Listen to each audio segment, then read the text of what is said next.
Hello and welcome back to the channel, everybody. Today we are taking a look at the Savannah State Tigers roster, and we will break down their Season 1 schedule for our All-FCS Dynasty and NCAA Football 2006. Well, let's get into the action here and take a look at the offensive players. They go quarterback, J.J. Barber, 5'11", 225, athletic.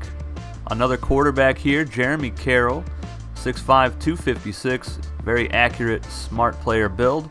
Halfback Evan Barber, 5'11", 230, raw talent. Another halfback, MJ Gator, 5'11", 200 pounds, athletic. Wide receiver Jarmel Lewis, 6'3", 200, smart wide receiver. Zay Jones, 6'1", 195, athletic. And the final player on offense is Matt Meeks, a tight end, number 89. He is 6'5", 280 pounds, a raw talent. So we're going to have a quarterback battle and a halfback battle in the spring game for the Savannah State Tigers, and we're also going to see which wide receiver will be the #1 target for one of our two quarterbacks for the Tigers. I think it's going to be an interesting battle for all of these positions. They're all different types of players. We got a fast quarterback with a strong arm, J.J. Barber, and Jeremy Carroll is a big, prototypical pocket passing quarterback, very accurate. Not the strongest arm in the world, but he can sling it for sure. And both halfbacks, Evan Barber, he can run, he can catch and block, but MJ Gator has the advantage of being a more athletic player, very fast, very agile, and he's very strong as well. Now, wide receivers, Jarmel Lewis is going to have great hands. He's a smart receiver. And Zay Jones is athletic, so he's going to be the speed burner on the outside. And Matt Meeks at tight end is just a humongous target for any quarterback. 6'5", 280. So he's going to be a great blocker as well. He's a raw talent. He can catch, block. He can do it all at the tight end spot.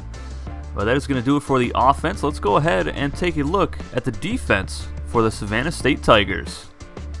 Defensive end, Kyle Rose, number 3, 6'2", 245, raw talent. Middle linebacker, Rayshawn Griffin, 6'3", 248, raw talent. Cornerback, Chris Numa, number 15, he's 5'11", 205, athletic. And at free safety, they've got Cody Lee Jr., number 26. He is 6 foot, 180 pounds, and a smart talent. I believe that is our first smart talent at the safety spot. Correct me if I'm wrong. I just don't feel like going through and, doing a recap on all the other videos I've already done. But Chris Numa is a phenomenal player already. I did record all of the spring games so far, and he definitely pops out at you on the screen, as does Rayshawn Griffin.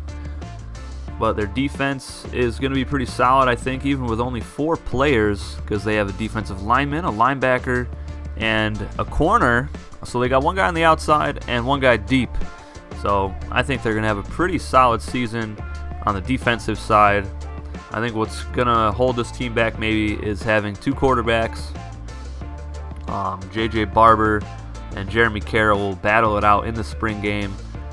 And I will be bringing you guys those soon as all these roster and schedule breakdown videos are finished. But let's take a look and see who will be coaching up the Savannah State Tigers here for this dynasty. Seth Maddox is the head coach for the Savannah State Tigers. And if you would like any quotes to be added into any of the videos for the Tigers, Seth Maddox, just leave them down in the comments section below. I will be sure to add them to every video. That is going to do it for the roster and coach. Let's take a look at the schedule. Taking a quick glance here, there's only one ranked opponent on the Tigers' schedule, and that is the Ohio Bobcats out of the MAC Conference. That is Game 3. And the rest of it looks to be pretty easy. And I don't see really anybody on the schedule that's going to challenge the Tigers. But let's go from the top down. Game 1, they travel to North Carolina to take on North Carolina A&T State, the Aggies, and that starts their ACC football play. Game 2, they take on the Delaware State Hornets. That is also another away game. Game 3, they travel to Ohio to take on the 23rd ranked Ohio Bobcats. Game 4, they finally get a home game, this time against the Hampton Pirates. Game 5, they travel to take on the Yale Bulldogs. Now the Bulldogs, they have a really big stadium, so that game is going to be interesting, I think, if Yale is doing well in the season. Game 6, they host the Jacksonville State Gamecocks out of the Conference USA. Game 7, they travel to take on the Howard Bison, another ACC matchup. Game number 8, they host the Bethune-Cookman Wildcats. Game 9, they host the Morgan State Bears. And game number 10, their final non-conference game of the season, they host the New Hampshire Wildcats out of the MAC. Game 11, their final away game of the season, they travel to take on the South Carolina State Bulldogs. And game 12, senior day, they take on the Norfolk State Spartans. And that rounds out the Savannah State Tigers schedule for season 1. And this is a pretty easy schedule, I think. Other than the Ohio game and taking on the Yale Bulldogs, I think the Tigers pretty much have a cakewalk for year 1.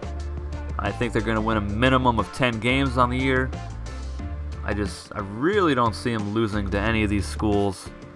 But who knows, there might be some surprise upsets in this coming season. There always is in college football. But that is going to do it for my thoughts on the Savannah State Tigers schedule. Let me know in the comments section below how many wins you think the Tigers will have in year 1. And what are your thoughts on the roster build? I will see you guys Monday with some more Houston Texans franchise as we take on the Detroit Lions in Detroit. Until then, take it easy, guys.